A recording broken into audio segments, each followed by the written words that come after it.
Shalom Bapak Ibu, berjumpa di hari ke-23 program 40 hari kampanye Kerajaan Allah dengan topik Hidup dalam Kekudusan dan Kasih Persaudaraan. Kiranya Tuhan melawat kita semua dan menyatakan kasih-Nya kepada kita sebagai anggota kerajaannya. Amin. Kita langsung pada 1 Petrus 1 ayat 13 sampai 25, demikian firman Tuhan. Sebab itu, siapkanlah akal budimu, waspadalah dan letakkanlah pengharapanmu seluruhnya atas kasih karunia yang dianugerahkan kepadamu pada waktu penyataan Yesus Kristus. Hiduplah sebagai anak-anak yang taat dan jangan turuti hawa nafsu yang menguasai kamu pada waktu kebodohanmu. Tetapi hendaklah kamu menjadi kudus di dalam seluruh hidupmu, sama seperti Dia yang kudus yang telah memanggil kamu. Sebab ada tertulis, kuduslah kamu sebab aku kudus. Dan jika kamu menyebutnya Bapa, yaitu Dia yang tanpa memandang muka, menghakimi semua orang menurut perbuatannya, maka hendaklah kamu hidup dalam ketakutan selama kamu menumpang di dunia ini. Sebab kamu tahu bahwa kamu telah ditebus dari cara hidupmu yang sia-sia, yang kamu warisi dari nenek moyangmu itu, bukan dengan barang yang fana, bukan pula dengan perak atau emas, melainkan dengan darah yang mahal, yaitu darah Kristus yang sama seperti darah anak domba yang tak bernoda dan tak bercacat. Ia telah dipilih sebelum dunia dijadikan, tetapi karena kamu, Ia baru menyatakan dirinya pada zaman akhir. Oleh Dia kamu percaya kepada Allah yang telah membangkitkan Dia dari antara orang mati dan yang telah memuliakannya, sehingga imanmu dan pengharapanmu tertuju kepada Allah. Karena kamu telah menyucikan dirimu oleh ketaatan kepada kebenaran, sehingga kamu dapat mengamalkan kasih persaudaraan yang tulus ikhlas, hendaklah kamu bersungguh-sungguh saling mengasihi dengan segenap hatimu. Karena kamu telah dilahirkan kembali, bukan dari benih yang fana, tetapi dari benih yang tidak fana, oleh firman Allah yang hidup dan yang kekal. Sebab semua yang hidup adalah seperti rumput, dan segala kemuliaannya seperti bunga rumput. Rumput menjadi kering, dan bunga gugur, tetapi firman Tuhan tetap untuk selama-lamanya. Inilah firman yang disampaikan Injil kepada kamu. Bapak Ibu semua yang dikasihi Tuhan, dari perikop ini kita dapat dua kata yang sangat penting dan sangat menonjol, yaitu kekudusan dan kasih. Mengapa ini sangat penting? Pertama, karena kita masih berada di dunia ini. Kita masih memiliki relasi dengan orang-orang di sekitar kita, entah orang itu sudah lahir baru juga ataupun belum. Jadi dibutuhkan kekudusan dan kasih persaudaraan untuk dapat hidup menyatakan kerajaan Allah. Bapak Ibu Saudara yang dikasihi Tuhan, Allah itu kudus. Oleh sebab itu, kita kudus. Kita tidak mempunyai kekudusan oleh karena kita adalah orang-orang yang berdosa, mati dalam kebodohan kita. Tetapi ketika kita lahir baru, ketika kita menerima Yesus Kristus, Tuhan dan Juru Selamat pribadi kita, maka segala kasih karunia diberikan, dilimpahkan kepada kita untuk mengalami Allah yang adalah kudus. Kemudian kita mengalami kasih-Nya yang luar biasa, sebab Allah adalah kasih. Tuhan tidak pernah memerintahkan sesuatu kepada kita tanpa kita dapat melakukannya. Itu sebabnya Dia menempatkan kekudusan milik-Nya, dan Dia meletakkan kasih-Nya di dalam kita, sehingga kita dapat mengamalkan kasih persaudaraan dalam kekudusan.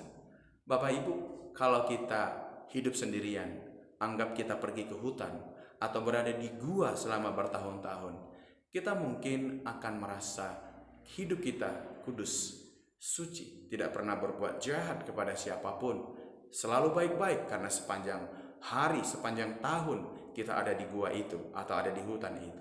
Tetapi kekudusan kita akan diuji pada waktu kita bersama-sama dengan orang yang baik, juga orang yang tidak baik. Bapak, Ibu, Saudara yang dikasihi Tuhan, Petrus mengingatkan kita supaya kita mempersiapkan akal budi kita. Di dalam ayat 13 dikatakan, sebab itu siapkanlah akal budimu, waspadalah dan letakkanlah pengharapanmu seluruhnya atas kasih karunia yang dianugerahkan kepada kamu pada waktu penyataan Yesus Kristus. Kapan penyataan Yesus Kristus? Yang pertama, ketika dia datang ke muka bumi, dia lahir, mati, dan bangkit. Dan kemudian dinyatakan kepada setiap kita, walaupun kita tidak pernah melihat dia, tetapi kita percaya dan mengasihi dia, maka hari itu Yesus dinyatakan dalam hidup kita.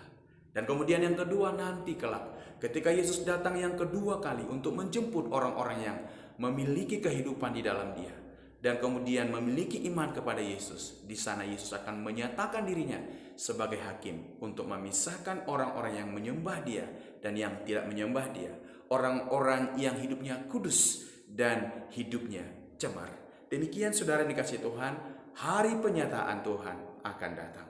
Dan kemudian yang kita akan selalu ingat, supaya kita dapat memiliki akal budi dan kewaspadaan, meletakkan pengharapan kita dalam segala kasih karunia yang Tuhan berikan, kita harus tetap ingat bahwa cara hidup kita, pola hidup kita sudah ditebus oleh darah Yesus yang sangat mahal, yang tidak ternilai harganya itu. Oleh sebab itu, setiap kali ada godaan untuk hidup cemar, kembali kepada masa kebodohan sebelum kita lahir kembali, maka Bapak Ibu, kita harus ingat bahwa darah Yesus, darah yang sangat mahal, sudah menebus kita. Setiap kali ada keinginan untuk berbuat bodoh, berbuat jahat, berbuat dosa, mari kita ingat bahwa Allah ada di dalam kita. Kekudusannya nyata di dalam kehidupan kita. Dan ketika itu terjadi, saudara, kita akan dapat menjadi berkat di dunia di mana kita sedang menumpang. Di dunia yang sekarang kita sedang datang menjadi perantau. Bapak Ibu yang dikasihi Tuhan, dikatakan ketika saya dan saudara hidup dalam kekudusan, maka kita akan dapat mengamalkan kasih persaudaraan yang tulus ikhlas, dan kita dapat bersungguh-sungguh saling mengasihi dengan segenap hati. Kenapa? Karena kasih Tuhan sudah dicurahkan dalam hati kita oleh Roh Kudus yang membuat pengharapan kita tidak mengecewakan. Dan Roh Kudus dicurahkan dalam hati kita sehingga dalam segala kesesakan, dalam segala persoalan dan masalah, kita dapat memiliki ketenangan batin dan kita dapat bersungguh-sungguh saling mengasihi satu dengan yang lain dengan segenap hati. Bapak Ibu yang dikasihi Tuhan, ini sangat-sangat penting sehingga dunia tahu bahwa Kristus ada di dalam kita dan Kristus bekerja di tengah-tengah kita. Yohanes 13 ayat 34 sampai 35, Yesus berkata, "Aku memberi perintah baru kepadamu, yaitu supaya kamu saling mengasihi, sama seperti aku telah mengasihi kamu.